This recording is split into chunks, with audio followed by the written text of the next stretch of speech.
साल था 1923, यानी असहयोग आंदोलन के बाद आजादी के संघर्ष के परवान पर चढ़ने का दौर। नागपुर में फ्लैग सत्याग्रह के दौरान कई लोगों को गिरफ्तार कर लिया गया। उन्हीं में एनएस हार्डिकर द्वारा स्थापित हुबली सेवा मंडल के सदस्य भी थे। अंग्रेजों ने उनको तोड़ने, डराने, मनाने की तमाम कोशिशें की, लेकिन वो विफल साबित हुई। और इसी दौरान जेल में रहते हुए ही एनएस हार्डिकर के मन में एक विचार आया, सेवा दल के गठन का। एक ऐसा संगठन जो कांग्रेस कार्यकर्ताओं को प्रशिक्षित कर उनमें फौजी अनुशासन और ब्रिटिश हुकूमत से लड़ने का मजबूत जज्बा पैदा कर सके।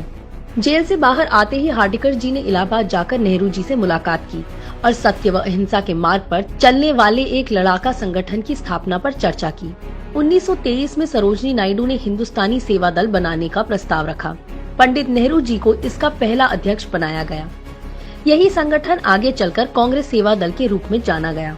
सेवा दल के गठन के तुरंत बाद 1924 के बेलगाम अधिवेशन में सेवा दल को साफ सफाई और सुरक्षा का जिम्मा दिया गया और इससे प्रभावित होकर स्वयं गांधी जी ने माना था कि हार्डिकर जी और सेवा दल के बगैर कांग्रेस का अधिवेशन सफल नहीं हो पाता। आजादी के आंदोलन में कांग्रेस सेवा दल के प्रभाव का अंदाजा इसी बात से लगाया जा सकता है कि 1932 में सेवा दल की क्रांतिकारी गतिविधियों और लोकप्रियता से घबराकर अंग्रेजी हुकूमत ने इस पर प्रतिबंध लगा दिया। सेवा दल की लोकप्रियता और महत्व का अंदाजा इससे भी लगाया जा सकता है कि पंडित नेहरू जी से लेकर राहुल गांधी जी तक सबने सेवा दल को कांग्रेस का सच्चा सिपाही कहा है। इतना ही नहीं, कांग्रेस सेवा दल की ताकत का अंदाजा आप इस बात से भी लगा सकते हैं कि नेहरू जी के साथ ही देश के प्रथम राष्ट्रपति राजेंद्र प्रसाद जी, नेताजी सुभाष चंद्र बोस, राजगुरु जैसी हस्तियां कांग्रेस सेवा दल से जुड़ी रही हैं और सदस्य रही हैं। कांग्रेस सेवा दल हमेशा से भारतीय जन समाज की रीढ़ रही है। कांग्रेस सेवा दल कांग्रेस की मजबूती रही है।